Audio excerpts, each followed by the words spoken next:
We made it to qualitative graphs.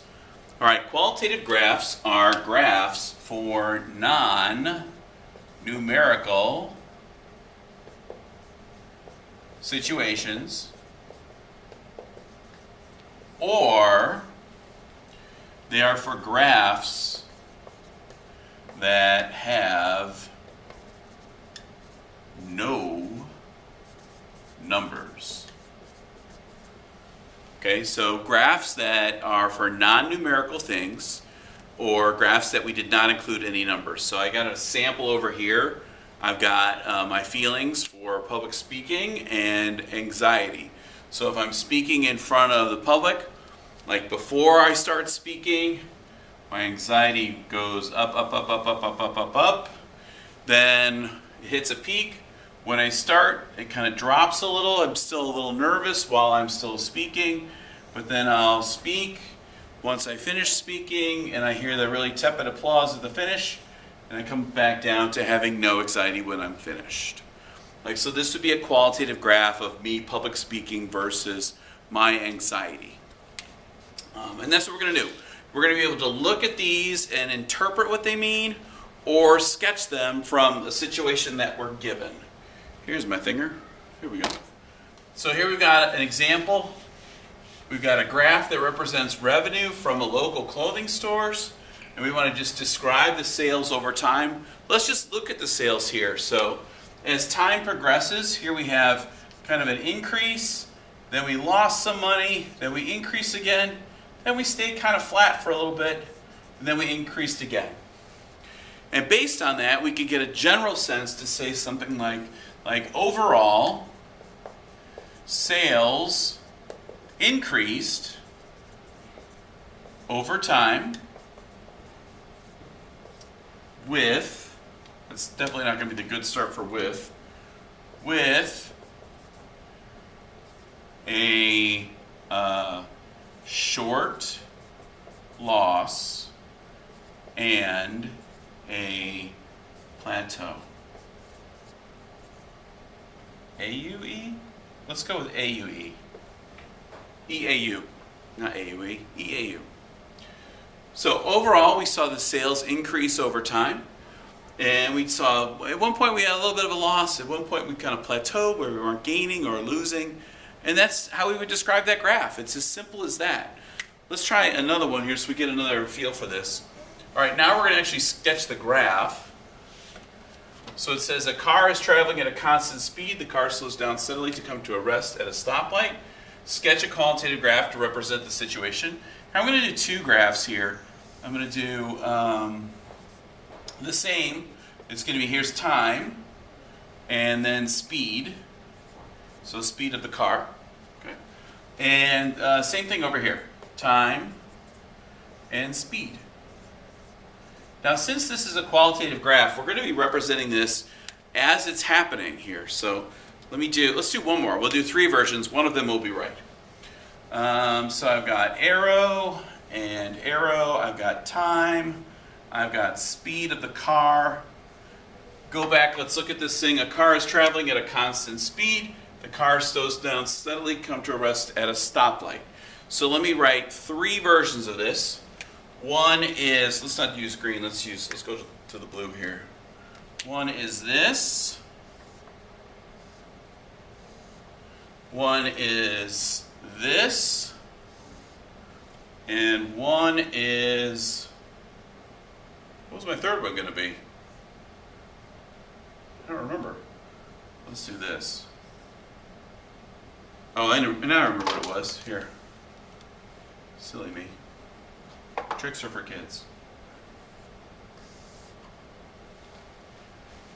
So we got three versions of this story here, because that's basically what we're doing, is we're telling the story with the graph. So, car is traveling at a constant speed, then it slows steadily to a stop. When I look at the three of these, the one that's correct is this middle one here. And the story of this middle one is, we're traveling at a constant speed, so the speed did not increase or decrease. It's constant, and then we slowly decrease to a stop, right? So let's look at the other two. This one would say that our speed increased It increased, then was steady, then it decreased. Let's use the word constant up here. And one of the things that I want you to notice about when we had a constant speed is the speed did not change, but time kept going forward. Time kept ticking and going forward. Here we've got that speed is constant while time moves forward, and then speed was decreasing as time still moved forward. And this one is an interesting case. If you were to write the story for this one, you might say speed was constant and then immediate stop. And you could extrapolate any sort of meaning to that. Would be you had a car accident and the car stopped, you slammed on the brakes to save somebody and the car stopped immediately, but this is a complete drop off there. That's not a decrease in speed. That is an immediate cessation of any movement forward. So that's going from words to writing the graph. Here's the graph, and now let's see if we can write the words from that. I have Luis. This is how far Luis is traveling from his home to walk his dog. So he's out walking his dog. So his home is here. Whenever it's at that line, that's when he's home. So we're talking about the distance from his home. So he's increasing from his home. It's constant. It's increasing. He's getting farther away. And now he's getting closer. That distance is decreasing. And then we can describe the events that are going on there. Like for the first part, number 1, Luis and dog leave the house. Right? Number 2, this is segment 2 here. Dog needs to sniff stuff. Right? He stopped. Maybe he stopped because he's checking his phone. Maybe he stopped because the dog is now sniffing everything around, right? Dog's super excited.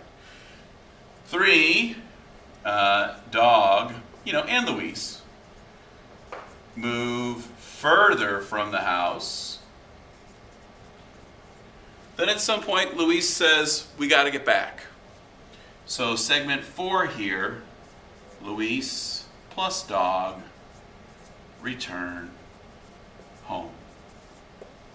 So that's how we could interpret the graph, that qualitative graph, so that we could actually tell the story of that graph. Now let's do one more sketch here. So I've got an athlete alternates between running and walking during a workout. Sketch a qualitative graph to represent this situation. So let's talk about this in terms of time of the workout, and walking and running. That's what they're doing here. So let's describe that as speed. Like how fast are you going? So if we're alternating between running and walking, is the speed faster when we're running or slower? Faster, right? So if we're running, so we're going to run for a little bit, then we're going to walk a little bit. Then we're going to run a little bit, then we're going to walk a little bit. Then we're going to run a little bit. And that's how that would look. Maybe speed isn't the best word there. Let's use distance. Let's use distance instead. It's okay to revise these. When you look at this stuff, sometimes with word problems for me, some trial and error is very important. So you give yourself the opportunity to get it right. Like even if you pick the first thing and you're not happy with it, go ahead and revise it. That's fine. So time traveled then, while I'm running, I'm going further, but then my distance kind of levels off when I walk. And vice versa. So that's an that is a sketch of that situation.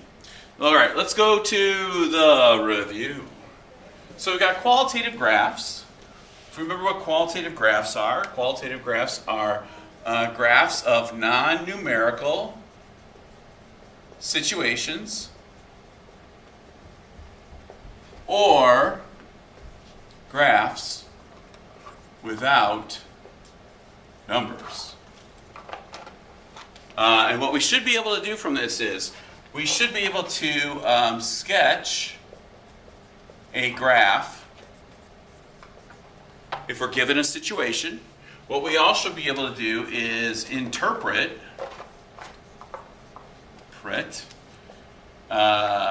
a story or situation from a graph.